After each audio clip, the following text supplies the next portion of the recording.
ठीक है।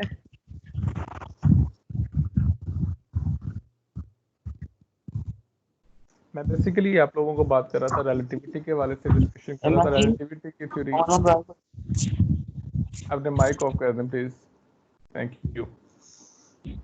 रिलेटिविटी के अंदर जो बेसिकली आप लोगों ने चीज़ें देखनी है और सीखनी है, सबसे पहले इसका बैकग्राउंड देखेंगे और जिन एक्सपेरिमेंट्स की रिजल्ट की बेस पे आइंस्टाइन ने सारा कुछ प्रेडिक्ट किया था वो बेसिकली। अच्छा, सबसे मजेदार बात इस थ्योरी की ये है कि ये काफ़ी, और स्टिल इसको थ्योरी कहा जाता है, इट्स नॉट अ लॉ।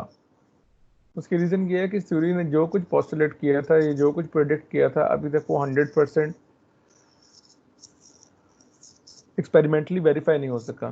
बल्कि ब्लैक होल्स की डिटेक्शन तो रिसेंटली हुई थी, ठीक है, ब्लैक होल देखा फर्स्ट टाइम गया है साल एक पहले।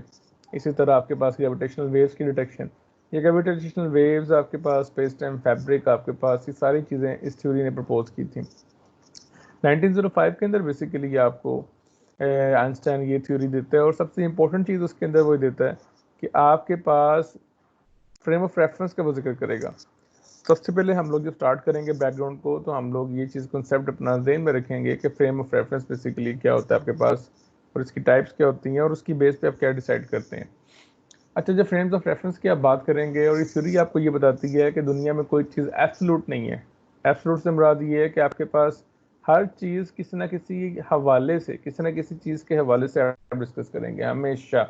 यानी एक चीज़ सबके लिए स्टैंडर्ड नहीं हो सकती, एक पॉइंट एक जगह सबके लिए स्टैंडर्ड नहीं हो सकती। आप पूरी कायनात को, दुनिया के अंदर तो एक्सपेरिमेंटेशन के लिए आप कर सकते हैं किसी एक पॉइंट को फिक्स, लेकिन पूरी कायनात के अंदर जब आप डिस्कशन करेंगे तो वो पॉइंट आपका कायनात के अंदर रेफरेंस पॉइंट नहीं बन सकता। तो पहले स्टार्ट करते हैं हम लोग इस थ्योरी को, जब स्टार्ट करते हैं बेसिकली तो आपके पास कॉन्सेप्ट आता है आपके पास फ्रेम्स ऑफ रेफरेंस का। लेकिन उससे पहले ये बैकग्राउंड सारा वही है। इस थ्योरी के अंदर जो रिजल्ट्स थे हमारे पास, वो रिजल्ट्स हम डेली लाइफ के अंदर क्यों एक्सपीरियंस नहीं करते, that is the main question. कि स्टिल आज भी हम लोग ये जो कुछ थ्योरी प्रेडिक्ट करती है और जो कुछ ये बेसिकली रिजल्ट्स बताती है कि डेली लाइफ में हम अपनी रूटीन लाइफ के अंदर क्यों नहीं देखते। और या जो चीज़, और ये बात हमेशा याद रखिएगा, साइंसेस के अंदर जो चीज़ रूटीन लाइफ में आप लोग देखते और समझते हैं उसे हम कॉमन सेंस कहते हैं। उसके लिए हम लोग लफ्ज़ यूज़ करते हैं, ये इंट्यूटिव है। इंट्यूटिव का मतलब ये होता है कि जिसके रिजल्ट्स के बारे में आप अपना अंदाज़ा बता सकते हैं कि यार ये एक्सपेरिमेंट में परफॉर्म करने लगा हूँ। मैं मिसाल देता हूँ, मैं अपने हाथ में एक बॉल पकड़ता हूँ और उसको छोड़ता हूँ, आपसे कहता हूँ यार मैं इसको छोड़ने लगा हूँ, तो आप लोगों को ये बड़ा इंट्यूटिव किस्म का आपके लिए एक्सपेरिमेंट होगा। उसकी रीज़न ये है कि आप में से सबको 200% यकीन है कि इसने नीचे जाना बॉल ने, बिकॉज ऑफ ग्रेविटी, ठीक है। तो कुछ एक्सपेरिमेंट्स ऐसे होते हैं जिनके बारे में कहा जाता है कि ये कुछ थ्योरीज ऐसी होती हैं जिनके बारे में कहा जाता है ये काउंटर इंट्यूटिव है। काउंटर इंट्यूटिव का मतलब ये है कि कॉमन सेंस के अंदर फिट इन नहीं बैठती वो चीज़। अगर वो फिट इन नहीं बैठती तो उसकी क्या रीजंस हैं, वो ऑब्जर्वेशंस गलत हो सकती हैं, लेकिन ऑब्जर्वेशन गलत नहीं होती क्योंकि ऑब्जर्वेशन रिपीट होती है आपके पास, दुनिया के हर लैब के अंदर रिपीट हुई है।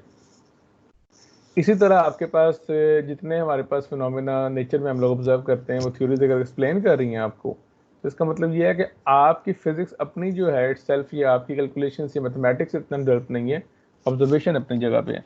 तो हमारे पास सबसे पहला मॉडल दुनिया में मौजूद था चीज़ों की मोशन के हवाले से, और वो स्टिल वैलिड है।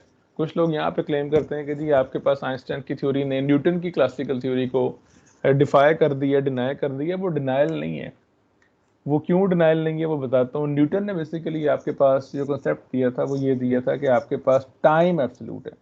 एब्सोल्यूट से मुराद ये है कि जी टाइम आप चल रहे हैं, फिर रहे हैं, बैठ रहे हैं, सो रहे हैं, उठे हुए हैं, आप कोई दुनिया में काम कर रहे हैं, आप टाइम मेजर कर रहे हैं या नहीं कर रहे।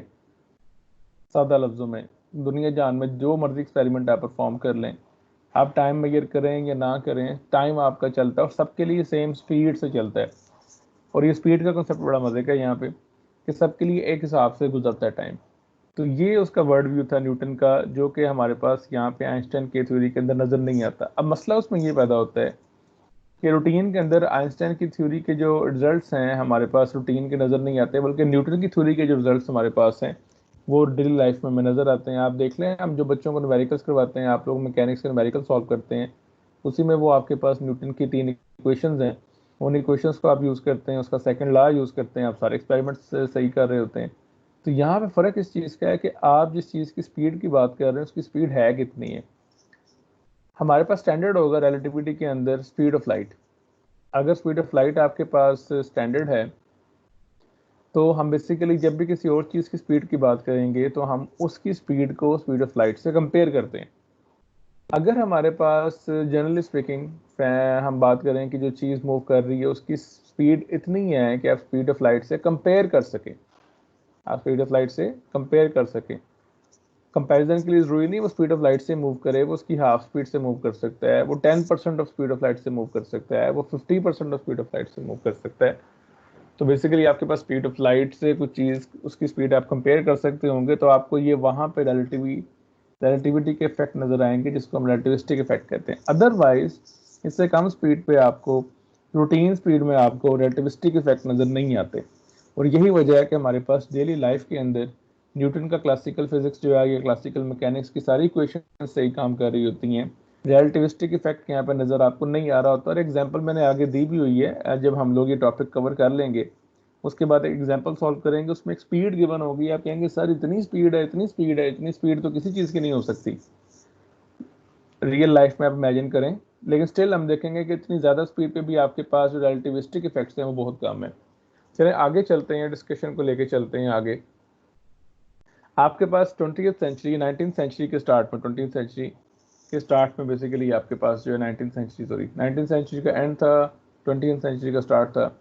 आपके पास दो थ्योरीज बड़ी वेल एस्टेब्लिश थी। एक आपके पास न्यूटन की थ्योरी थी मैकेनिक्स की, और दूसरी बड़ी मशहूर ज़माना थ्योरी थी जिसकी बेस पे इनको आपके पास बेसिकली जिसने इलेक्ट्रिसिटी और मैग्नेटिज्म को कंबाइन किया था, मैक्सवेल्स इक्वेशन को। मैक्सवेल्स इक्वेशन आपको बेसिकली दो चीज़ें बताती हैं। एक चीज़ तो ये बताती है कि आपके पास जो लाइट है ये इलेक्ट्रोमैग्नेटिक वेव है।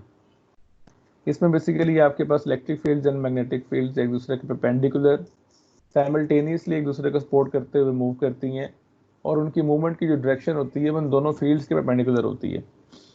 और जब ये फील्ड आगे चल रही होती है तो बेसिकली सबसे पहली बात ये है कि आपके पास कुछ एक्सपेरिमेंट से, चलें इससे बाद में आते हैं।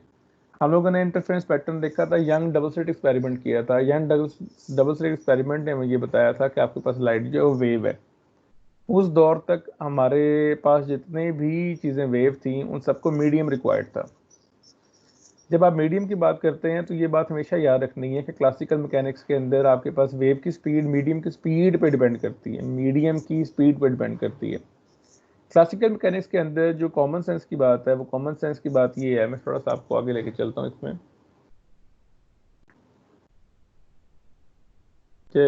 चले मैं आपसे डिस्कशन कर लेता हूँ। हाँ, यहाँ पे आ जाते हैं स्लाइड पे, पिछली स्लाइड पे बाद में जाएंगे। ये स्लाइड अभी आपको नज़र आ रही है, इस पे आपके पास यहाँ पे कुछ सिंबल्स बने हुए हैं, सिंबल्स को मैं एक्सप्लेन करना चाह रहा हूँ। आपके पास फॉर एग्जांपल बॉल है और आपकी बॉल फेंकने की स्पीड जो है वो 20 मीटर पर सेकंड है। आप बॉल को फेंकते हैं और बॉल आपके हाथ से जाएगा, मैं साइड पे खड़ा होकर मैयर कर रहा हूँ, 20 मीटर पर सेकंड आपके पास स्पीड आती है। अगर आप किसी गाड़ी पे खड़े होते हैं और गाड़ी मूव कर रही है 30 मीटर पर सेकंड के हिसाब से, और आप उस गाड़ी के ऊपर खड़ा होके बेसिकली बॉल फेंकते हैं, तो जो आपके पास ऑब्जर्वर रोड पे खड़ा हुआ है उसके हिसाब से बॉल की स्पीड होगी 30 + 20। यानी अगर आपकी स्पीड इटसेल्फ जो है बॉल फेंकने की वो v से मैं डोनेट करता हूँ, और आपके पास जिस गाड़ी पे आप सवार हैं उसकी स्पीड को मैं u से डोनेट करता हूँ, वेलोसिटीज उन दोनों, तो आपके पास ये जो वेलोसिटी आएगी, और ये ऑब्जर्व भी करते हैं, ये ऐसी चीज़ नहीं है जो हम थ्योरी में देखते हैं, ये हम जो ऑब्जर्व भी कर रहे होते हैं। तो आपके पास जो टोटल वेलोसिटी आती है वो बेसिकली इन दोनों का सम हो जाता है। ये जो आपके पास सम ऑफ वेलोसिटीज है इसको हम बेसिकली गलीलियन रिलेशन कहते होते हैं। गलीलियो की बेसिकली आपके पास जितनी फिजिक्स थी वो इसी के बेस पे थी। लेकिन यहाँ पे एक प्रॉब्लम आता है, प्रॉब्लम ये आता है कि हमारे पास ये एक लॉ है फिजिक्स का, इनवेरियंस ऑफ फिजिकल लॉज।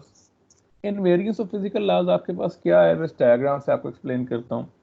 ये डायग्राम अभी आपके सामने खुलेगी और यहाँ पे बनी हुई है जी एक right angle triangle. Right angle triangle में ये आपके पास हाइपोटेनस है, इसको हम बेसिकली कहते हैं बेस, और ये बेसिकली आपके पास हो जाता है परपेंडिकुलर। ये जो एंगल आपके पास बना हुआ है इस एंगल की बेस पे बेसिकली हम लोग सारी चीज़ें डिवाइन करते हैं। इस एंगल के साथ वाली जो चीज़ होगी हमेशा वो बेस कहलाती है, इसके सामने वाली चीज़ हमेशा परपेंडिकुलर कहलाती है। अब अगर आपके पास हाइपोटेनस फाइंड करना है तो हाइपोटेनस फाइंड करने के दो फार्मूले हैं आपके पास। एक फार्मूला आपके पास है जी, अगर आप ट्रिग्नोमेट्री यूज करते हैं, अगर आपको एंगल थीटा गिवन है तो आप साइन का रिलेशन फाइंड कर सकते हैं, कॉस का रिलेशन फाइंड कर सकते हैं, आप यहाँ पे हाइपोटेनस फाइंड कर सकते हैं। दूसरी टेक्निक आपके पास पाइथागोरस, आप उसको यूज कर सकते हैं और हाइपोटेनस फाइंड कर सकते हैं। क्या आपके पास उन दोनों तरीकों से कैलकुलेशन करके हाइपोटेनस का जवाब सेम आना चाहिए कि नहीं? आपके पास हाइपोटेनस का जवाब सेम आना चाहिए। इसको हम कहते हैं कि जी आपके पास कोई भी फिजिकल लॉ है या मैथमेटिकल लॉ है, उसमें वेरिएशन नहीं हो सकती, रिजल्ट के अंदर वेरिएशन नहीं आनी चाहिए, ठीक है। अब आइंस्टाइन का ये ख्याल था कि आपके पास न्यूटन की फिजिक्स ये कहती है कि एक चीज़ जो वेलोसिटी v से मूव कर रही है, अगर आप उसे किसी ऐसी चीज़ के साथ मूव करवाते हैं रख के जो वेलोसिटी u से मूव कर रही है, जो आपके पास स्टेशनरी ऑब्जर्वर रोड पे खड़ा हुआ है, उसके हिसाब से उन दोनों की वेलोसिटी ऐड अप होनी चाहिए। यहाँ से एक्सपेरिमेंट को दूसरी तरफ लेके जाते हैं। मैक्सवेल इक्वेशंस आपको ये बताती हैं कि लाइट एक इलेक्ट्रोमैग्नेटिक वेव है और उसकी इक्वेशन का, उसकी स्पीड का, उसने स्पीड कैलकुलेट की थी 3×10⁸ मीटर पर सेकेंड, ठीक है। आपके पास दुनिया जहान में वैक्यूम के अंदर जिस तरह की मर्जी रेडिएशन हो उसकी स्पीड सेम होती है, ठीक है। अब आगे चलते हैं। अब आइंस्टाइन ये सोचता था कि अगर न्यूटन की फिजिक्स ठीक है और मैक्सवेल की फिजिक्स ठीक है, तो अगर एक बंदा स्पीड ऑफ लाइट से मूव कर रहा है, फॉर एग्जाम्पल आप एक ऐसी गाड़ी में बैठे हुए हैं कि आप स्पीड ऑफ लाइट से मूव कर रहे हैं इटसेल्फ, और आपके पास आप टॉर्च है वो ऑन करते हैं, तो क्या उस टॉर्च से आपको लाइट निकलती हुई नजर आएगी? अब न्यूटन की फिजिक्स आपको ये कहती है कि जी नहीं नजर आनी चाहिए। अब क्यों नजर नहीं आनी चाहिए भाई? कि बेसिकली स्पीड ऑफ लाइट से ही आप इटसेल्फ मूव कर रहे हैं। स्पीड ऑफ लाइट से जब आप मूव करेंगे, बेसिकली आपके पास दो काम हो सकते हैं, या तो स्पीड डबल हो जाएगी, या तो स्पीड आपके पास डबल हो जाएगी, या आपके पास वो रुक जाएगा। रुकने वाला काम ये है कि आप जिस तरफ टॉर्च आपने ऑन करनी है, गाड़ी की डायरेक्शन दूसरी तरफ रखें, गाड़ी की डायरेक्शन ऑपोजिट साइड पे, स्पीड ऑफ लाइट से आप मूव कर रहे हैं, आप टॉर्च ऑन करते हैं, क्या आपके पास टॉर्च से लाइट निकलती हुई नजर आएगी? इस तरह के सवाल तो उसके जहन में आते थे। अब इनका जवाब हमें तब मिल सकता है जब आपके पास ये चीज़ क्लियर होती कि लाइट को आपके पास मीडियम रिक्वायर्ड नहीं है। यहाँ पे आपके पास स्टोरी के अंदर वो ट्विस्ट आता है जिसकी वजह से उसको बेनिफिट मिल जाता है आइंस्टाइन को। वो ट्विस्ट आपके पास आता है जी, दो साइंटिस्ट थे, माइकलसन और मॉर्ले, जिन्होंने बेसिकली एक्सपेरिमेंट परफॉर्म किया। उस एक्सपेरिमेंट बेसिकली बड़ा आसान था, लेकिन उस एक्सपेरिमेंट की बेस पे इसके पॉस्टुलेट्स बनते हैं रिलेटिविटी के। तो एक्सपेरिमेंट बेसिकली आपके पास जो है स्पीड ऑफ लाइट फाइंड करने का एक्सपेरिमेंट है। अब ज़रा सोच के मुझे आपने जवाब देना है, सोच के। आप लोगों ने एक चीज़ देखी होगी, बल्कि अगर आप इमेजिन करें कि समंदर के अंदर अगर पानी फॉर एग्जांपल लेफ्ट से राइट जा रहा है, ठीक है, आप मछली को उसमें छोड़ते हैं, अगर मछली पानी की डायरेक्शन में मूव करेगी तो उसकी स्पीड ज़्यादा होगी, या पानी की डायरेक्शन के ऑपोजिट मूव करेगी तो उसकी स्पीड ज़्यादा होगी? ऑब्वियसली जब मछली आपके पास पानी की डायरेक्शन में, पानी की डायरेक्शन के साथ मूव करेगी। आपके पास न्यूटन की फिजिक्स ये कहती है कि जिस तरफ आपके पास मीडियम की वेलोसिटी है, वेव की वेलोसिटी, उसमें आप करें तो बेसिकली आपके पास ओवरऑल जो इफेक्ट आएगा वेलोसिटी का, यानी वेव का इफेक्ट जो आपके पास आएगा वो स्पीड से ज़्यादा होगा। इसकी मिसाल मैं आपको एक और तरीके से देने की कोशिश करता हूँ। आप अपने हाथ में बेसिकली एक रस्सी पकड़ते हैं, रस्सी को हिलाते हैं, उसमें वेव ट्रेवल करती है, ठीक है। मैं आपके सामने खड़ा होकर उसको ऑब्जर्व कर रहा हूँ। अब आप क्या करते हैं, सारे ऑपरेटर्स को उठा के गाड़ी के ऊपर रखते हैं और गाड़ी को चलाना शुरू कर देते हैं। गाड़ी की स्पीड आप चल रही है। अब वेव की स्पीड थी पहले फॉर एग्जांपल 200 मीटर पर सेकंड, और गाड़ी जिस पे आप बैठ के उसको चला रहे हैं वो है जी 250 मीटर पर सेकंड पे चल रही है। अब मैं जो रोड पे खड़ा हूँ, तो रोड पे खड़ा होकर अगर मैं उस वेव की स्पीड को मेजर करूंगा तो बेसिकली मेरे हिसाब से जो वेव जा रही है वो 50 + 200 टोटल 250 मीटर पर सेकंड पे जा रही होगी। और अगर आपकी गाड़ी की बेसिकली स्पीड ऑपोजिट होगी, गाड़ी की स्पीड आपके पास ऑपोजिट होगी, तो 50 उसमें से क्या हो जाएगा, माइनस हो जाएगा। मैं साइड पे रोड पे खड़ा हूँ। अब उस एक्सपेरिमेंट के अंदर उन्होंने यही परफॉर्म किया था कि यार अगर हमारे पास हर वेव को ट्रेवल करने के लिए एक मीडियम चाहिए, तो इस मीडियम को उन्होंने नाम दिया था लाइट के लिए ईथर, कि जी ईथर एक मीडियम है। अब जारी बात है वे सोचते थे कि जिस तरह आपके पास अर्थ जो है वो रोटेट कर रही है, तो ईथर जो है वो गुजर रहा है ऊपर से, ठीक है। इसकी बिल्कुल एक मिसाल ऐसे आपने लेनी है कि ये अर्थ है और ईथर आपके पास इस फॉर एग्जांपल इस डायरेक्शन में मूव कर रहा है, आपके पास ऊपर से भी और नीचे से भी इस डायरेक्शन में मूव कर रहे हैं। अब आपके पास अर्थ जो है बेसिकली वो इस तरह रोटेट कर रही है, ऐसे। इसका मतलब इधर है कि आप जब इस पॉइंट पे होंगे जिसको हम पॉइंट ए कह देते हैं, तो इस पॉइंट पे आपके पास अर्थ की डायरेक्शन जो रोटेशन की वो ईथर की डायरेक्शन के सेम डायरेक्शन में हो जाएगी। और यहाँ पे अगर आप करते हैं, इस जगह खड़े होते हैं, इसको पॉइंट बी कह देता हूँ, इस पॉइंट पे आपके पास जो अर्थ की रोटेशन है वो ईथर की डायरेक्शन के ऑपोजिट साइड पे जाएगी। अब उन्होंने ये चेक किया था इन दोनों डिफरेंट पॉइंट्स पे एक्सपेरिमेंट परफॉर्म करके कि अगर लाइट एक वेव और उसको मीडियम चाहिए, तो जहाँ पे आपके पास अर्थ की स्पीड मीडियम की डायरेक्शन के साथ होगी वहाँ पे लाइट की स्पीड ज़्यादा होनी चाहिए, और जहाँ पे ये ऑपोजिट होगा तो लाइट की स्पीड कम होनी चाहिए।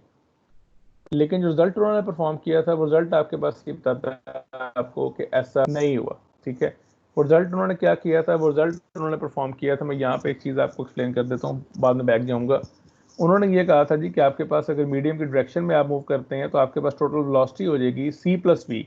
सी वेलोसिटी ऑफ लाइट है और v आपके पास जो है वो मीडियम की स्पीड है, c प्लस वी होना चाहिए। ठीक है, अगर अर्थ की मोशन ऑपोजिट साइड पे जा रही है तो आपके पास जो रिजल्ट आना चाहिए स्पीड ऑफ लाइट का वो आएगा c माइनस वी। लेकिन ये उन्होंने ऑब्जर्व नहीं किया, बल्कि उन्होंने ऑब्जर्व ये किया कि लाइट आपके पास जो है वो कांस्टेंट स्पीड से चलती है। अच्छा, इस सारी डिस्कशन को मैं वाइंड अप करता हूँ। फर्स्ट ऑफ ऑल इस चीज़ को समझने के लिए कि आपके पास इनर्शियल फ्रेम्स क्या होते हैं। इनर्शियल फ्रेम या frame of reference, basically frame of reference basically आपके पास वो जगह होती है जिसके हिसाब से आप एक्सपेरिमेंट परफॉर्म कर रहे होते हैं। अगर आप कमरे में खड़े होकर परफॉर्म कर रहे हैं तो आप कमरे के कॉर्नर को फ्रेम ऑफ रेफरेंस ले लेंगे और उस कॉर्नर के हिसाब से आप उसकी पोजीशन बता सकते हैं। फॉर एग्जांपल, आप कमरे में खड़े हैं, आपके हाथ में एक बॉल पॉइंट है और आप हाथ उठा के मुझसे पूछते हैं कि सर इस बॉल पॉइंट की क्या पोजीशन है, तो जाहिर बात है उसकी पोजीशन जो है चारों कोनों के हिसाब से डिफरेंट है।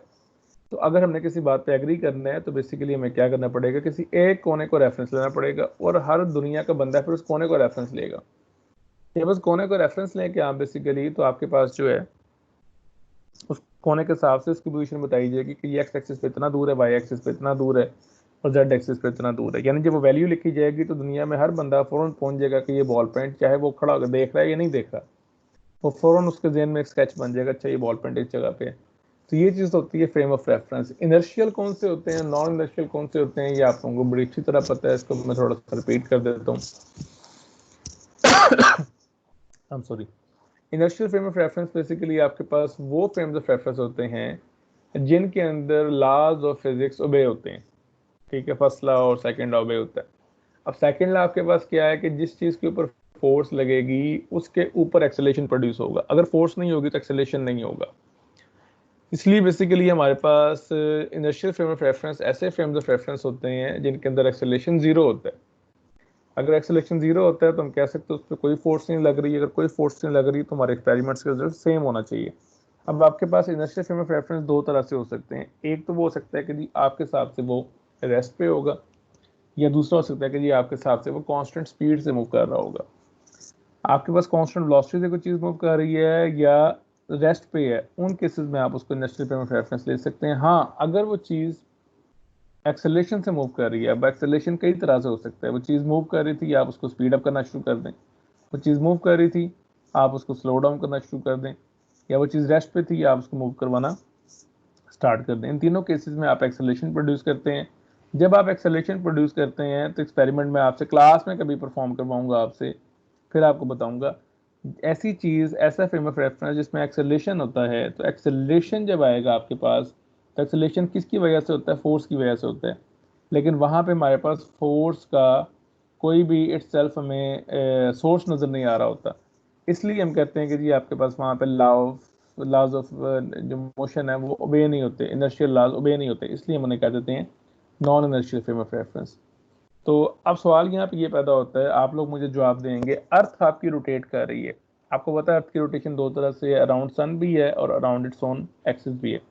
थोड़ा सोच के मुझे बताएं कि आपके पास अर्थ जो है क्या इसके अंदर एक्सेलरेशन है या नहीं है। अगर नहीं है तो फिर इस केस में ये इनर्शियल फ्रेम ले सकते हैं, और अगर है तो फिर ये बताइएगा अर्थ के ऊपर आप जितने एक्सपेरिमेंट्स करते हैं कि अर्थ एक non inertial frame of reference है या industrial frame of reference. Inertial है। यहाँ पे एक आवाज़ आई है मुझे, इनर्शियल आई, कौन था? असना। असनाद भाई, आपका पॉइंट ऑफ व्यू ठीक है किसी वाले से, और कोई पॉइंट ऑफ व्यू देना चाह रहा है?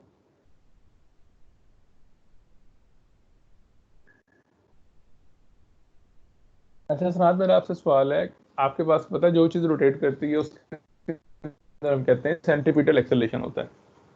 जब सेंट्रीपिटल एक्सेलरेशन का लफ्ज आ गया है तो इसका मतलब है कि आपके पास एक्सेलरेशन मौजूद है, और हमने पढ़ा है कि जिस चीज में एक्सेलरेशन होता है वो नॉन इनर्शियल होती है। आप मुझे रिपीट कीजिएगा, आपके ख्याल में इनर्शियल है या नॉन इनर्शियल है? सर लेकिन वो कांस्टेंट स्पीड के साथ रोटेट कर रही है ना। कांस्टेंट स्पीड के साथ रोटेट कर रही है, ठीक है। यहाँ पे एक बात याद रखिएगा, मैंने भी देखी थी ये चीज़, आप लोग भी किसी बुक वगैरह में आप चेक कर सकते हैं। वो बेसिकली ये है कि अगर आप स्ट्रिक्टली इस सेंस में पूछे ना कि अर्थ रोटेट कर रही है, in strictly speaking earth is basically non inertial है। लेकिन जनरली स्पीकिंग हमारे सारे एक्सपेरिमेंट्स के लिए हम लोग अर्थ को इमेजिन कर लेते हैं कि ये इनर्शियल है। अब ये जो बात की है हसनात ने, उसकी रीज़न बिल्कुल यही है कि आपके पास जो अर्थ है रूटीन के अंदर, यहाँ पे जो स्पीड हम लेते हैं, हम इमेजिन करते हैं, क्योंकि हमारे हिसाब से हमें इसकी रोटेशन फील नहीं होती। जब इसकी रोटेशन फील नहीं होती है तो हमारे हिसाब से ये रेस्ट पे होती है। जब हमारे हिसाब से ये रेस्ट पे होती है तो आप जो भी एक्सपेरिमेंट जहाँ मर्जी परफॉर्म करना चाहें परफॉर्म कर सकते हैं, आपको उसका रिजल्ट सेम मिलेगा आके।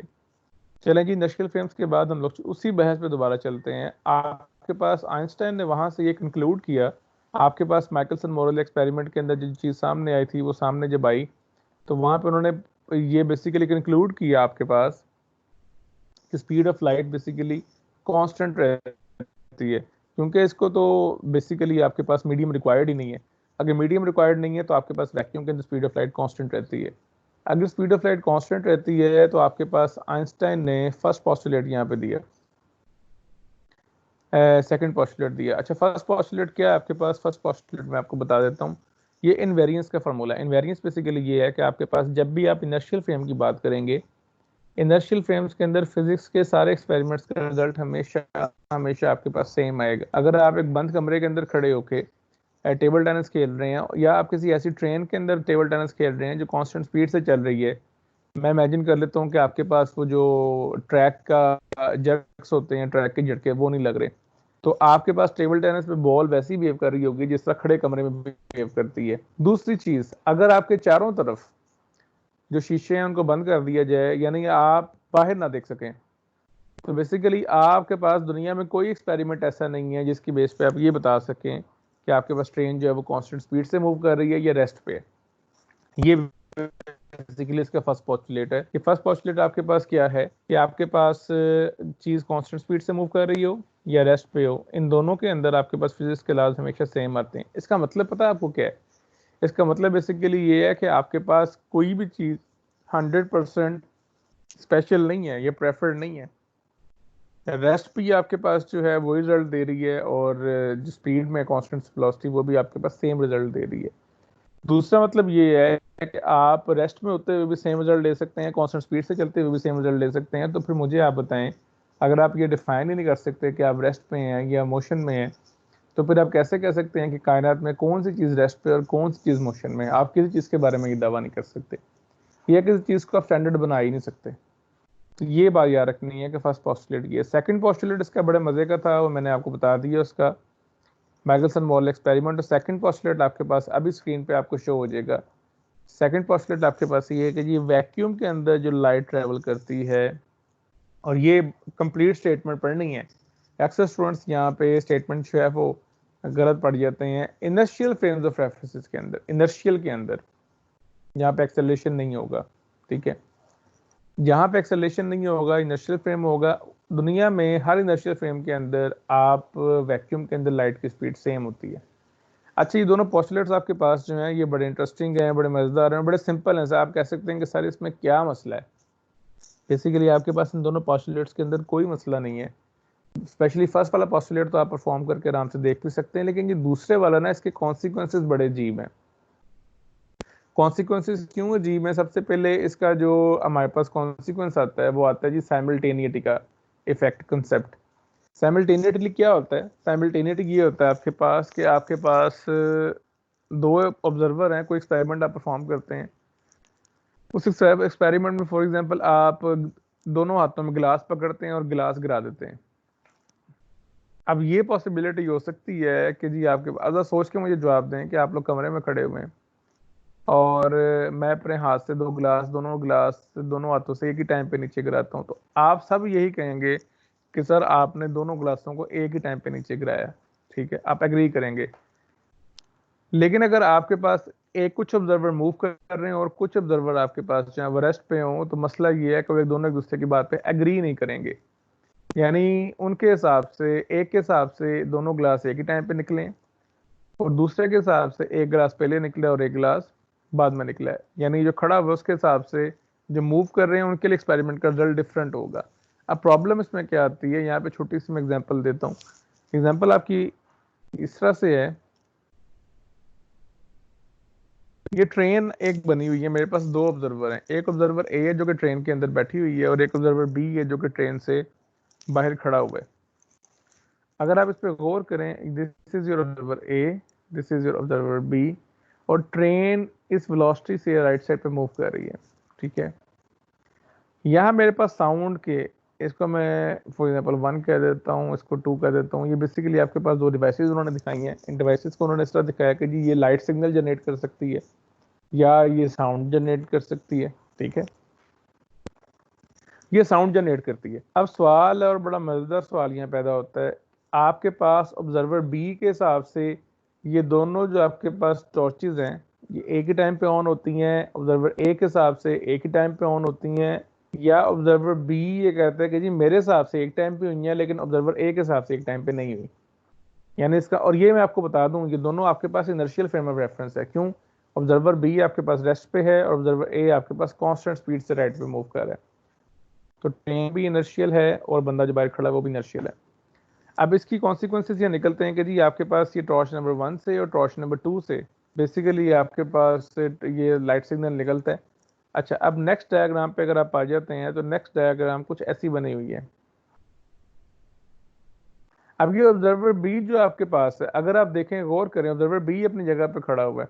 बेसिकली मैं, अगर आप गौर करें तो यहाँ से लेफ्ट साइड से जो आपके पास आ रही है इसके पास लाइट, और राइट साइड से जो लाइट आ रही है इसके पास, वो बेसिकली आपके पास अगर गौर करें तो चूंकि लाइट का सोर्स मूव कर गया ना इधर को, इसके हिसाब से ये दोनों लाइटें इस तक इकट्ठी पहुंचेंगी एक ही टाइम पे। वो कैसे इकट्ठी पहुंचेंगी, वो अगर आप नेक्स्ट स्लाइड देखें तो नेक्स्ट स्लाइड में आप देख सकती हैं कि आपके पास वो यहाँ पे अगर रिकॉर्ड कर रहा है तो बेसिकली उसको ये लगेगा कि यार ये दोनों जो सिग्नल मेरे पास जनरेट हुए हैं वो एक ही टाइम पे जनरेट हुए हैं, क्योंकि ऑब्जर्वर बी तक ट्रेन के अंदर के दोनों सिग्नल्स एक ही टाइम पे आते हैं। लेकिन प्रॉब्लम एक है, अगर आप ऑब्जर्वर बी के हिसाब से इसको ऑब्जर्व कर रहे हैं तो जरा मैं एक स्लाइड मूव करवाता हूँ। अब आप देखिए ऑब्जर्वर बी ऑब्जर्व कर रहा है, बी की मैं बात कर रहा हूँ आपके पास। ऑब्जर्वर बी ये देख रहा है कि आपके पास क्योंकि वो मूव कर रहा था इस तरफ को, तो ये आपके पास 2 वाली है और ये आपके पास जो है बेसिकली 1 वाला है। तो उसने ये ऑब्जर्व किया कि ये 2 वाली लाइट सिग्नल पहले पहुंच गया और 1 वाला लाइट सिग्नल अभी पीछे है। यानी ऑब्जर्वर बी ये कह रहा है कि वो टॉर्चेज ऑन हुई हैं ए के हिसाब से, वो एक टाइम पे नहीं है, जबकि ए वाला ये कह रहा है कि जी मेरे हिसाब से एक ही टाइम पे हुई है, क्योंकि वो गाड़ी के अंदर बैठा हुआ उसके हिसाब से वो भी रेस्ट पे और टॉर्चेज भी रेस्ट पे हैं। तो साइमल्टेनियसली आपके पास एक एक्सपेरिमेंट परफॉर्म किया गया है, दो फ्रेम्स ऑफ रेफरेंस जो इनर्शियल हैं, लेकिन आपके पास ऑब्जर्वर जो है वो दोनों ऑब्जर्वर्स एक ही बात पे एग्री नहीं हो सकते। इसको हम बेसिकली कहते हैं कि जी ये दुनिया में बात याद रखनी है, अगर आप किसी भी जगह पर कोई एक्सपेरिमेंट परफॉर्म करते हैं और उस एक्सपेरिमेंट में आप दो काम एक ही टाइम पे करते हैं तो ये पॉसिबल है कि जो बंदा मूव कर रहा है या जो बंदा रेस्ट पे आपके हिसाब से है, जो बंदा किसी और कंडीशन में है, उसको यही लगे कि ये आपने एक्सपेरिमेंट इकट्ठे नहीं किए। अच्छा, जब ये एक्सपेरिमेंट इकट्ठे परफॉर्म नहीं किए एक के हिसाब से, अब यहाँ पे मैं आपको थोड़ा सा फिलोसॉफिकल कॉन्सेप्ट देने लगा। ऑब्जर्वर ए के लिए, बी के हिसाब से ऑब्जर्वर ए के लिए जो टॉर्च 2 है इसकी लाइट पहले पहुंची है और टॉर्च 1 की लाइट बाद में पहुंची है। यानी टॉर्च 2 जो है वो उसके लिए पास्ट है और टॉर्च 1 जो है वो उसके लिए फ्यूचर है। ये पहले पहुंचा है जी, ये बाद में पहुंचा है। लेकिन अगर जो बाहर खड़ा होकर देख रहा है उसके लिए एक्सपेरिमेंट कैसे हुआ है, उसके लिए दोनों एक ही टाइम पे चले हैं। यानी इसका मतलब ये है कि जो पास्ट और प्रेजेंट और फ्यूचर हम बेसिकली एक दूसरे के लिए डिफाइन करते हैं, मोस्ट प्रोबेबली आपके पास कुछ ऐसी डिमेंशंस मौजूद हों जिनके अंदर ये सब कुछ एक ही मौके पे हो रहा है। और इसकी मिसाल मैं अक्सर स्टूडेंट्स को ऐसे देता हूँ, आप इमेजिन करें कि आपके सामने बेसिकली एक टेबल है और उस टेबल पे बेसिकली आपने कुछ चीनी या कुछ चीज़ बखेर दी है, ठीक है, उस पर कुछ कीड़ियाँ आपने डाल दी हैं, किसी एक कीड़ी को, एक चूंटी को आप बेसिकली आप पिन पॉइंट कर लेते हैं। अब बेसिकली वो एक टेबल के एक कोने से स्टार्ट होती है और आपके ख्याल में आप कैलकुलेट करते हैं तो 5 मिनट के बाद दूसरी जगह पहुंचती है। अब जब वो जिस जगह से स्टार्ट हुई थी और उसने 5 मिनट के बाद जिस जगह पहुंचना था, जिस जगह वो पहुंची वो जगह उसने पहले नहीं देखी हुई। यानी चूंटी के लिए बेसिकली वो आपके पास एक पास्ट और फ्यूचर का मसला है। लेकिन आप जो ऑब्जर्वर हैं साइड पे खड़े होकर देख रहे हैं, आपके लिए सारा कुछ प्रेजेंट ही है। यानी आपके लिए वो सब कुछ एक ही टाइम पे हुआ है। आपके लिए उस एक्सपेरिमेंट के अंदर जब क्लास में टीचर पूछेगा तो आप कहेंगे सर अभी चूंटी यहाँ से चली थी और अभी यहाँ पहुंची है।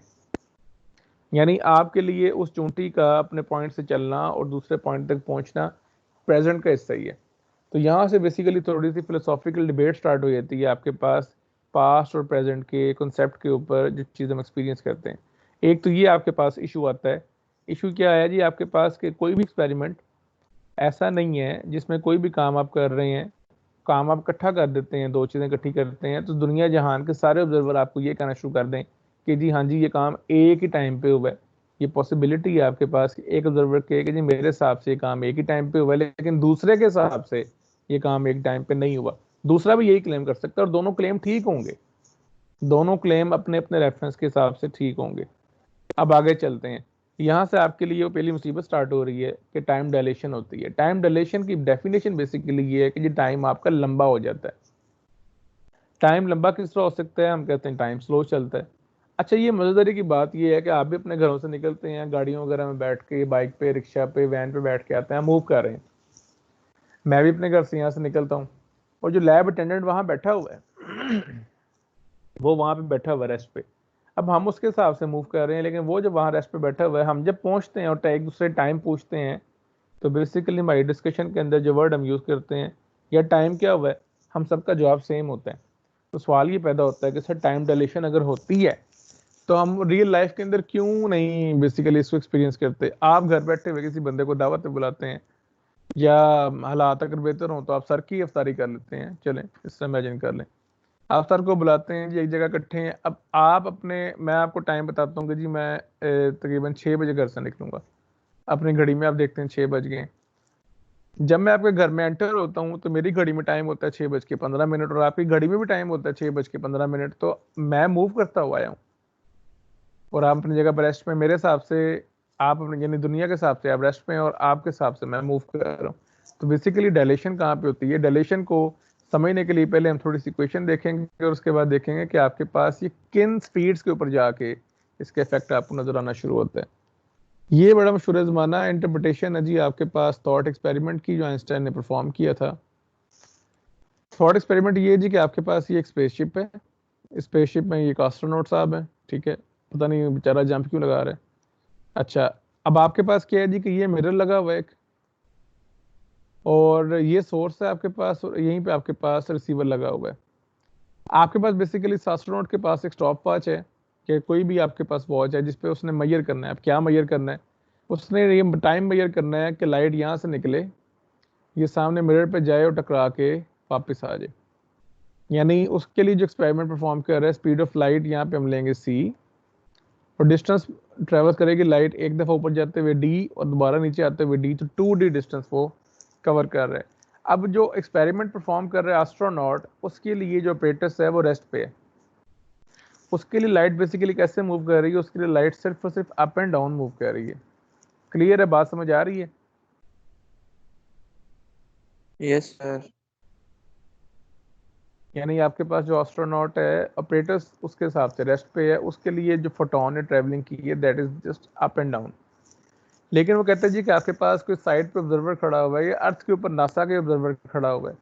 अच्छा, उसके हिसाब से चूंकि स्पेसशिप मूव कर रही है राइट साइड पे, तो अगर वो ऑब्जर्वर देखेगा आपके पास, तो बेसिकली उसके पास जो फोटोन निकला है, तो फोटोन ऊपर भी गया, इस तरफ भी जा रहा है, और फोटोन आपके पास राइट साइड पे भी जा रहा है उसके हिसाब से, क्योंकि आपके पास जो फोटोन की मूवमेंट है वो स्पेसशिप के साथ है, स्पेसशिप मूव कर रही है।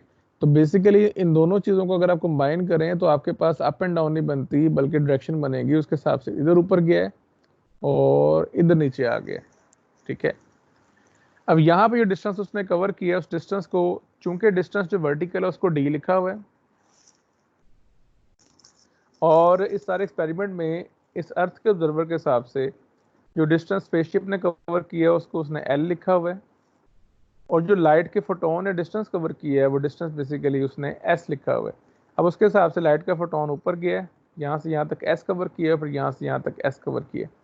इसके हिसाब से कितना डिस्टेंस कवर हुआ है 2D। इसके हिसाब से कितना डिस्टेंस कवर हो रहा है 2S। अब हम देखते हैं कि आपके पास यहाँ मसला क्या पैदा होता है। मसला इसमें ये पैदा होता है कि जब आप कैलकुलेशंस में जाते हैं, हमने जब ये बात की है और सारे एक्सपेरिमेंट के अंदर ज़रा सोच के जवाब देना है, जो ऑब्जर्वर रेस्ट पे है वो भी इनर्शियल फ्रेम ऑफ रेफरेंस में है, और स्पेसशिप अगर कांस्टेंट स्पीड से मूव कर रही है तो वो भी इनर्शियल फ्रेम ऑफ रेफरेंस है। आपके पास इनर्शियल फ्रेम ऑफ रेफरेंस के अंदर यहाँ पे प्रॉब्लम ये है कि इनर्शियल फ्रेम ऑफ रेफरेंस के अंदर हम लोगों ने बात की है कि स्पीड ऑफ लाइट कांस्टेंट होती है। इसका मतलब ये है कि आपके पास यहाँ पे भी जितना स्पीड से लाइट मूव कर रही है, इस एक्सपेरिमेंट में भी इस ऑब्जर्वर के हिसाब से भी स्पीड उतनी है। अगर स्पीड उतनी है, ठीक है, इक्वेशन आपने क्या पढ़ी है जी, S equals to v T.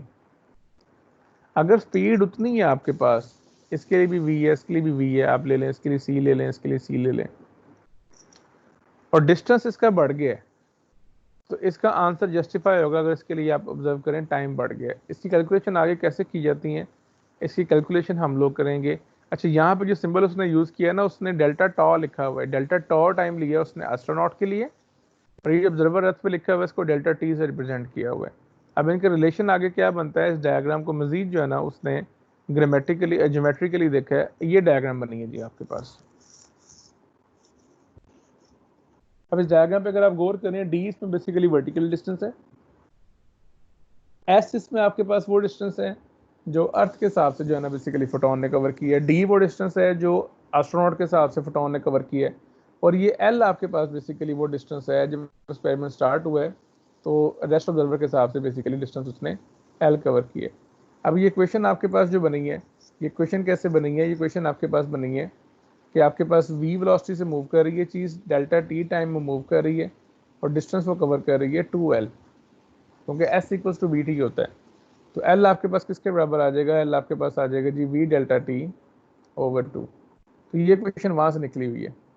अच्छा, इसके बारे में क्या ख्याल है डी के बारे में? डी की क्वेश्चन अगर आप बनाना चाहें तो सेम इक्वेशन यूज करेंगे, s equals to v t, s इस केस में हम लेंगे डी, और डी बेसिकली आपके पास है 2d, तो 2d इक्वल्स टू वी की जगह आ जाएगा c, और t की जगह उसने लिखा हुआ डेल्टा टॉ। तो ये क्वेश्चन बन जाएगी d के हिसाब से, और s के हिसाब से अगर इक्वेशन आप बनाना चाहें तो वो बनेगी जी 2s equals to c delta t।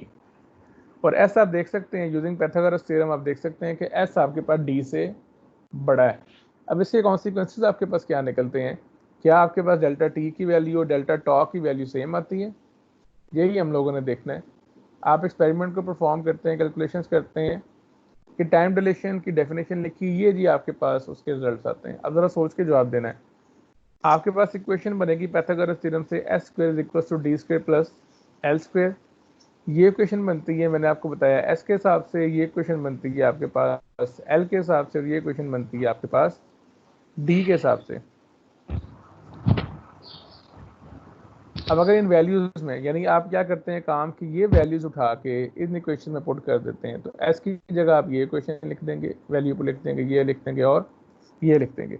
यहाँ पे आपके पास अंडर रूट ऑफ 2 बेसिकली आपके पास है 2, 1/2 का स्क्वायर सारे में कॉमन है, वो निकल जाएगा। अब आपने इसको रीअरेंज करना है डेल्टा टी के हिसाब से। जब आप रीअरेंज करते हैं तो आपके पास इक्वेशन इस फॉर्म में बन जाती है। इसका फाइनल आपके पास रिजल्ट क्या आता है, फाइनल रिजल्ट आपके पास आएगा नेक्स्ट स्टेज में, ये फाइनल रिजल्ट आ गया जी आपके पास। ये डेल्टा टी आपके पास जो है वो delta tau divided by square root of 1 minus v over c whole square. अच्छा, अब यहाँ पे जो चीज़ इंटरेस्टिंग है वो ये है कि आपके पास delta T is not equals to delta tau. Delta tau basically astronaut की क्लॉक थी, और डेल्टा टी आपके पास जो है वो बेसिकली जो ऑब्जर्वर ज़मीन पे खड़ा हुआ है उसकी क्लॉक है। अब सवाल ये पैदा होता है कि किसकी क्लॉक ज़्यादा चल रही है, किसकी क्लॉक कम चल रही है। आपके पास वी आपके पास स्पेसशिप की स्पीड है और c आपके पास स्पीड ऑफ लाइट है। अच्छा, इस पूरे फैक्टर को समटाइम्स हम लोग गैमा कह देते हैं, ठीक है। तो बेसिकली आप ये लिख सकते हैं कि आपके पास गैमा इंटू डेल्टा टी आपके पास आ गया आंसर। इसकी वैल्यू पर डिपेंड करती है इस बात पे कि आपका मल्टीपल कितना है। अगर ये मल्टीपल आपका 1 है तो दोनों बराबर होंगे। अगर ये मल्टीपल आपके पास 1 से ज़्यादा है तो डेल्टा टी की वैल्यू ज़्यादा आ जाएगी डेल्टा टॉ से। और ये आपके पास रिजल्ट कैसे आते हैं अब आगे देखते हैं। अब ये बड़ी मज़ेदार चीज़ यहाँ लिखी हुई है मैंने कि ये आपके पास सिर्फ मैकेनिकल वॉश नहीं है। अब ये जो आपके पास टाइम डिलेशन आया है, इसके अंदर सबसे इंपॉर्टेंट बात ये है कि ये बात याद रखनी है कि इसमें हमने कोई इनएक्यूरेट क्लॉक्स नहीं ली कि दोनों में से किसी एक की घड़ी ख़राब है या मेजरमेंट हमारी ख़राब है। टाइम इंटरवल मेजर करने का कोई भी आपके पास मैकेनिज्म होगा, वो मैकेनिज्म स्लो हो जाएगा। और यहाँ पे लफ्ज़ हम यूज़ करते हैं कि जी ये मैकेनिकल क्लॉक भी हो सकती है जो स्लो हुई है, ये एटॉमिक क्लॉक भी हो सकती है जो स्लो हुई है, ये बायोलॉजिकल क्लॉक भी हो सकती है। अब बायोलॉजिकल क्लॉक आपके पास क्या है, आपकी एजिंग प्रोसेस, आपका हार्ट बीट। इसका मतलब ये है कि अगर आप एक्सपेरिमेंट परफॉर्म कर रहे हैं और मेजरिंग कर रहे हैं हार्ट बीट के हिसाब से, तो एक ऑब्जर्वर के हिसाब से दूसरे ऑब्जर्वर की हार्ट बीट क्या हो गई है, स्लो हो गई है। यार अगर हार्ट बीट स्लो हो गई है तो इसका मतलब है कि उसकी जो एज गुजर रही है वो भी स्लो हो जाएगी। इसका मतलब है दोनों की एज सेम नहीं गुजरेगी। ये आपके पास कॉन्सिक्वेंसेज हैं इसके। अब बेसिकली यहाँ पे आगे छोटा सा एग्जांपल है जो आपको ये बताती है कि रूटीन के अंदर हमें ये इफेक्ट्स नज़र क्यों नहीं आते। एग्जांपल ये है जी कि आपके पास एक हाइपरसोनिक टेक्नोलॉजी व्हीकल है, उसने नाम दिया हुआ जी HTV-2। इसकी स्पेशलिटी आपके पास क्या है कि ये आपके पास ट्रैवल करता है जी 21,000 किलोमीटर पर घंटा। भाईजान ये इतनी ज़्यादा स्पीड है कि आप इमेजिन कर लें कि यहाँ से फॉर एग्जांपल अमेरिका की फ्लाइट जो आपके पास है वो आप 1 घंटे में परफॉर्म कर रहे हैं, 1 घंटे में परफॉर्म, कितनी ज़्यादा स्पीड है। बहरहाल आप उसे कन्वर्ट कर लेते हैं मीटर पर सेकंड के अंदर, तो ये बन जाता है जी 5830 मीटर पर सेकंड, यानी 5 किलोमीटर आप परफॉर्म कर रहे हैं 1 सेकंड के अंदर, ठीक है। अब सवाल ये पैदा होता है कि जी आपके पास इतनी ज़्यादा स्पीड है, इतनी ज़्यादा स्पीड है, हमारे हिसाब से बहुत ज़्यादा स्पीड है। तो आपके पास अगर एक जगह पे टाइम ड्यूरेशन होती है 1 सेकंड, यानी अगर आप उस इस व्हीकल के अंदर हैं, गाड़ी के अंदर हैं, तो आपके पास घड़ी में टाइम गुजरता है 1 सेकंड। तो जो बाहर खड़ा हुआ है उसका टाइम बेसिकली कैसे परफॉर्म करेगा, या उसके हिसाब से आपकी स्पीड या आपका टाइम कैसे गुजरा है। आप ये सारी वैल्यूज़ यहाँ पुट करें, डेल्टा टी के लिए आप सॉल्व करें। जब डेल्टा टी के लिए सॉल्व करेंगे तो रिजल्ट आपको हैरान करेगा। रिजल्ट आपको हैरान इसलिए करेगा कि फ़र्क कितना पड़ा है आपके पास। अंदर गुजरा है 1 सेकंड टाइम, और बाहर देखें इतनी स्पीड पे चलने के बावजूद टाइम आपके पास गुजरा है 1.000000 अगेन 0.00189 सेकेंड। इसका मतलब ये है कि ये इतना मामूली फ़र्क है इतनी ज़्यादा स्पीड होने के बावजूद। यानी आपके पास एक ऐसी गाड़ी है 1 घंटे में आप अमेरिका पहुंच सकते हैं, स्टिल इतनी स्पीड पे चलने के बावजूद अगर आप इस इक्वेशन में वैल्यूज पुट करते हैं तो उस गाड़ी में बैठा हुआ बंदा और आपके हाथ में जो घड़ी पहनी हुई है वो फ़र्क नहीं कर सकते। वो उसका गाड़ी चलने का टाइम भी आपके पास सेम आएगा। ये वो रीज़न है जी आपके पास कि हमारे पास रिलेटिविस्टिक इफेक्ट्स जो हैं वो कॉमन सेंस क्यों डिफाई कर रहे होते हैं, ये रूटीन के अंदर हमें बेसिकली नज़र क्यों नहीं आ रहे होते कि यार क्रिकेट बॉल है, हम क्रिकेट खेल रहे हैं। अब देखें यहाँ पर उसने स्पीड लिखी हुई है जी आपके पास 21,000 किलोमीटर पर घंटा, और ये क्रिकेट बॉल की मेरा ख्याल है हाईएस्ट स्पीड आज तक रिकॉर्ड की गई है वो 160 किलोमीटर पर आ रही है, 161 है शायद। तो इसलिए आपके पास जो रूटीन लाइफ के अंदर चीज़ें मूव कर रही होती हैं उनकी स्पीड इतनी ज़्यादा होती नहीं है कि आपको रिलेटिविस्टिक इफेक्ट नज़र आना शुरू होता है। दूसरी एग्जांपल इसके अंदर जो मेंशन की गई है,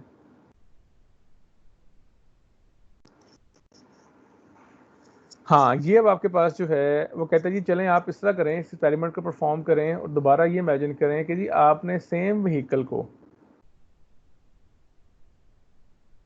आपने कैसे मूव करवाना है। आपने ऐसे मूव करवाना है कि 1% का फ़र्क पड़ जाए टाइम के अंदर, टाइम के अंदर 1% का फ़र्क पड़ जाए। अगर आपको 1% का फ़र्क चाहिए, अगर आप वैल्यूज पुट करते हैं, सॉल्व करते हैं, यानी डेल्टा टा आपके पास 1 है और डेल्टा टी आपके पास 1.01, यानी 1% का फ़र्क होना चाहिए, ज़्यादा डिले होना चाहिए। अब आप इसको सॉल्व करेंगे किसके लिए, रेशो के लिए। तो उसने लिखा हुआ यहाँ पे कि जी आप बताएं कि आपके पास उनकी स्पीड की रेशियो क्या होगी, स्पीड कितनी होनी चाहिए। अब आंसर इसका आता है 0.14%। इसका मतलब ये है जी 14%। यानी कि अगर आप 14% स्पीड ऑफ लाइट पे मूव करें तब जाके आपके पास जो टाइम डायलेशन का इफेक्ट नजर आएगा वो कितना नजर आएगा, सिर्फ 1% नजर आएगा।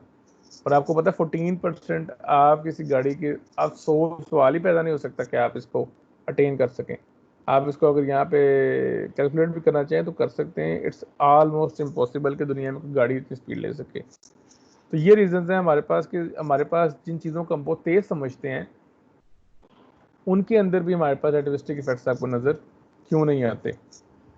ये एक एक्सपेरिमेंट यहाँ परफॉर्म किया गया। इस एक्सपेरिमेंट कैलकुलेशंस आपके पास जो है मैं थोड़ा सा आपको बताया, तो आपको पता है जो CRT पुराने टीवी होते थे, हम कहते हैं जी टीवी के अंदर बेसिकली क्या लगी होती है, कैथोड ट्यूब लगी होती है, और कैथोड ट्यूब में बेसिकली आपके पास अरेंजमेंट क्या होती है, स्क्रीन इस साइड पे है,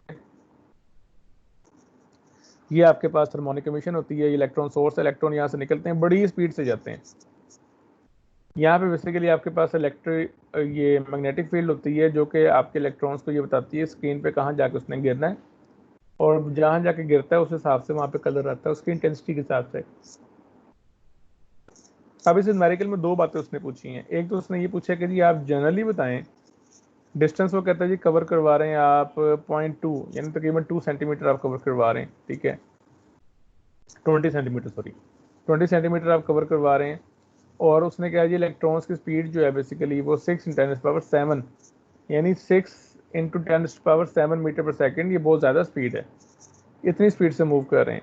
अब जो साइलेंट ऑब्जर्वर खड़ा हुआ है, साइड पे ऑब्जर्वर खड़ा हुआ है, उसके हिसाब से कैलकुलेशन अगर आप करेंगे तो इलेक्ट्रॉन मूव कर रहा है, इलेक्ट्रॉन के हिसाब से अगर आप देखेंगे तो वो डिस्टेंस कितनी स्पीड में कवर करेगा, हम इसे सॉल्व करेंगे S = VT के हिसाब से। आपने ये सॉल्व किया जी, V आपको गिवन है, D गिवन है, आपने ये वैल्यू पुट की है और आंसर यहाँ पे आता है आपके पास 3.33 10⁻⁹ सेकेंड। अच्छा, अब ये कहते हैं जी इलेक्ट्रॉन के हिसाब से अगर आप बात करें वो कितनी स्पीड से मूव कर रहा है, सर वो तो इतनी ज़्यादा स्पीड से मूव कर रहा है, 6 × 10⁻⁷ मीटर पर सेकेंड। अगर वो इतनी ज़्यादा स्पीड से मूव कर रहा है तो सर इलेक्ट्रॉन के हिसाब से तो उसकी स्पीड टाइम बहुत ज़्यादा गुजर जाएगा। तो अब आप कैलकुलेशन अगर उसके हिसाब से रिलेटिविस्टिक इफेक्ट्स के लिए करते हैं तो आप देख के हैरान हो जाएंगे कि रिलेटिविटी का इफेक्ट अगर आप इन्वॉल्व करते हैं इसके अंदर तो आपके पास जो डेल्टा टॉ का आंसर आएगा वो आपके पास आंसर क्या आ रहा है, 3.26 10⁻⁹ सेकेंड। वो कितना आया था जी, 3.33 10⁻⁹ सेकेंड। यानी फ़र्क तो है लेकिन इतना ज़्यादा फ़र्क नहीं है कि आप अपनी घड़ी पे भी मैयर कर सकें। तो ये बेसिकली आपके पास बेसिक्स हैं। और जो नेक्स्ट लेक्चर होगा ना उसमें इंशाल्लाह ताला हम लोग इसको आगे लेके चलेंगे। यहाँ पे मेरे पास जो है आपका ये स्लाइड्स जो हैं ये ख़त्म हो जाती हैं। इसमें कोई सवाल अगर आपने पूछने, अभी हम इसी कैलकुलेशन पे नहीं गए, अभी इसमें मज़ीद हम लोगों ने कैलकुलेशंस करनी है। कोई चीज़ आपने वैसे पूछनी जनरली तो आप मुझसे पूछ सकते हैं।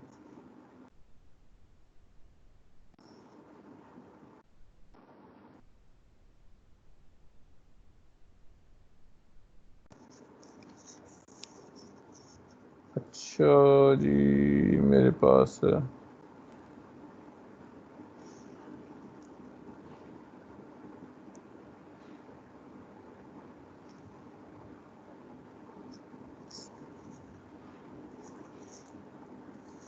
मैं आप देख लें तब तक मैं आप लोगों की अटेंडेंस लगा लेता हूँ। मेरे पास सिर्फ एक स्टूडेंट ऐसा है जो कि एब्सेंट है, वो अस्मा अस्मा भी आ गई है। कैसे, कौन एब्सेंट है? 32। अरमगान भाई, अरमगान क्या वजह, अरमगान का मैसेज भी को नहीं आया मुझे।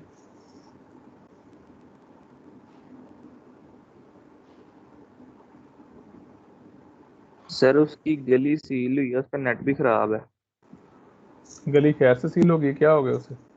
और उसकी गली में कोरोना का निकला है मरीज। अल्लाह अकबर। चलें जी, अल्लाह ताला आसानी पैदा फरमाए उसके लिए। हाँ।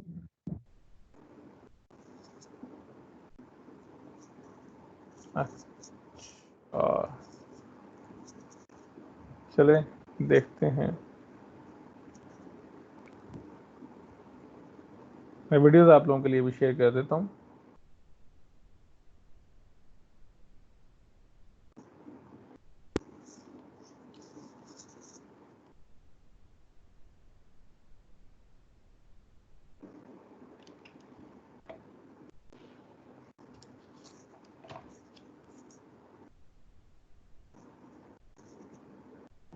हम्म,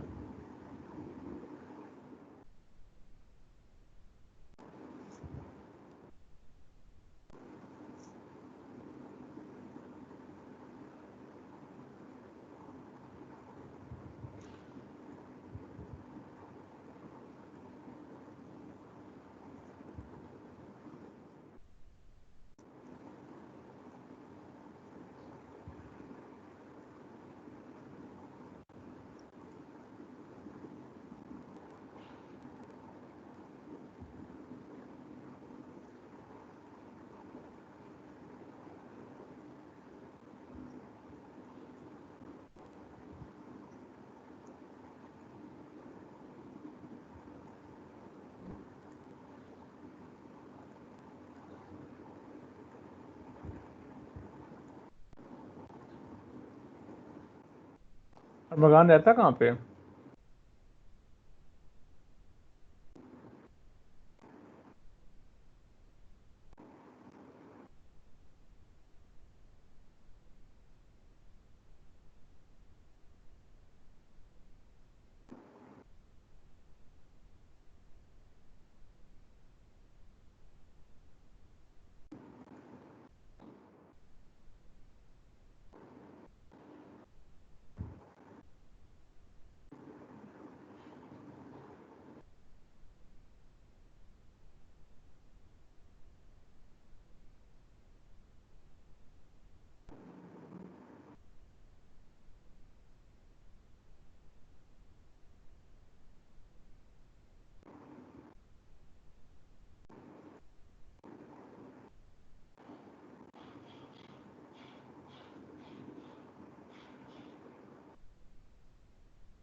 चाहिए स्लाइड शेयर कर दें।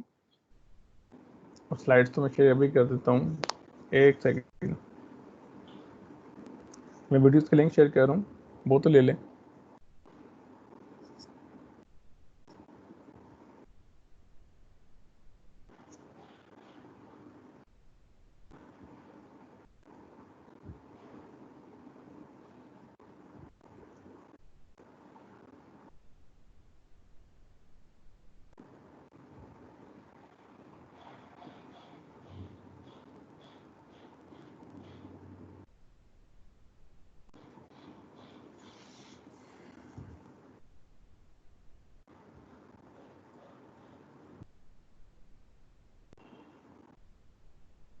अच्छा, हम लोगों ने ना इसकी वो नहीं स्टडी किया अभी, लॉरेंस ट्रांसफॉर्मेशन में इंशाल्लाह ताला नेक्स्ट लेक्चर में देखेंगे। फिर लॉरेंस ट्रांसफॉर्मेशन की बेस पे हम लोग रिजल्ट निकालेंगे सारे। लेंथ के भी, अभी लेंथ इंट्रैक्शन भी देखनी है हमने। और फिर हम लोग बेसिकली मैथ्स का बढ़ना भी देखेंगे, और मैथ्स के बढ़ने से बेसिकली हम कंसेप्ट लेंगे रेस्ट मैथ्स का। रेस्ट मैथ्स क्या होता है, कोई बताएगा?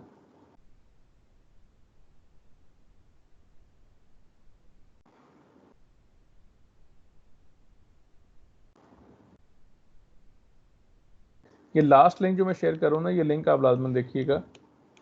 इसमें काफ़ी हद तक जो है ना कंसेप्ट, ये टाइम डायलेशन का काफ़ी हद तक क्लियर किया है उसने। बाकी तो उसने कंसेप्ट दिया ना, लास्ट जो मैं लिंक यहाँ शेयर करने लगा हूँ, उस लिंक के अंदर बेसिकली उसने ये बताया है कि टाइम डायलेशन का गलत कंसेप्ट लोगों के जहन में क्या होता है। ये आपको यहाँ पे शो हो रही है, टीम्स के अंदर मैं ऐड कर रहा हूँ। ये लिंक्स मैं आपको यहाँ भी सेंड करने लगा हूँ।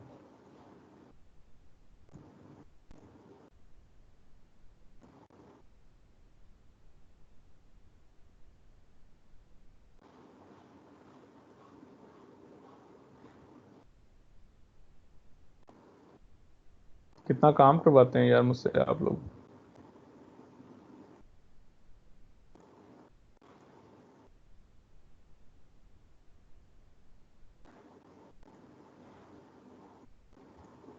अच्छा, ये डॉक्यूमेंट्री है, नोवा डॉक्यूमेंट्री, नोवा टीवी वालों की। ये बड़ी मज़े की डॉक्यूमेंट्री है। इसमें इटसेल्फ जो ब्रायन ग्रीन जो है, जो बड़ा मशहूर साइंटिस्ट है, उसने इटसेल्फ इसको एक्सप्लेन किया बड़े अच्छी तरीके से, बड़ी इंटरेक्टिव किस्म की डॉक्यूमेंट्री है। और ये मैं व्हाट्सएप पे भी वो लिंक शेयर कर रहा हूँ, इस लिंक के अंदर बेसिकली मैंने आपसे कहा था कि ये देख लीजिएगा।